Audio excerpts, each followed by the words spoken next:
but if you have too much of it, you can't absorb it. It comes out in your poop, and it doesn't come out white, but it dries up in the sun, and once the water is In removed, it turns 1,000 that chalky feet, white. take exit Yeah, 61B on the right onto Interstate 95 north toward Jacksonville. Like vitamins, and we don't absorb all of it. It just comes out in our pee.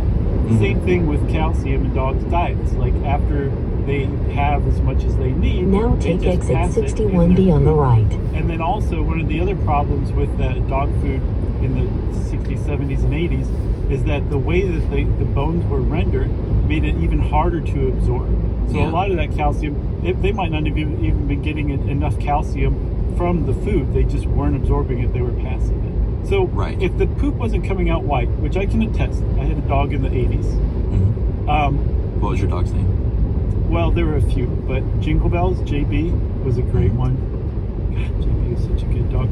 We brought her home and put her in the fence for the first time. We went to the shelter and brought her home. And she just looked at us and jumped right over the fence. And we were like, oh, this is what's going to be trouble. And she was, but she was a great dog. And then the other one was LLB. Those are the two dogs I had. That's great. That's a very 80s dog name. Totally. LL Bean. Yeah, she was so sweet. I'll just tell you one anecdote real quick. LL was I guess kind of a shepherd mix, Doberman shepherd mix, kind of. Super sweet, super sad eyes, just the sweetest dog. She just looked like she'd seen too much in life, even though I know for a fact she hadn't. She's had kind of the old soul thing going on.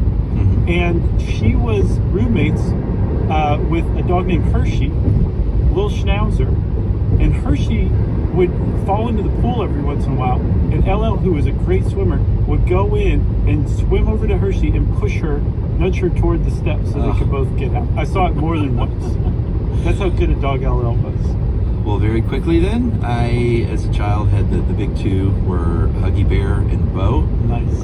Huggy Bear was a German Shepherd that had floppy ears, and Bo was a Basset Hound who would step on its ears. They were so long. And we, talked about it before, but we kept our dogs outside. My parents did that. We had a big, probably quarter-acre fenced-in dog pen with a very large dog house built on it.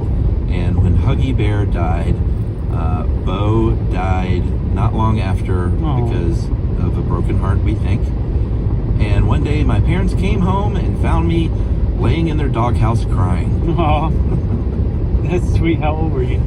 I don't remember, probably like 9 or 10. Man, that's... In 1 mile, take exit 341 on the right onto Bay Meadows Road. Your dogs in the 80s. Oh yeah, so we both had dogs in the 80s, and we could attest that their poop didn't come out white. It magically became white.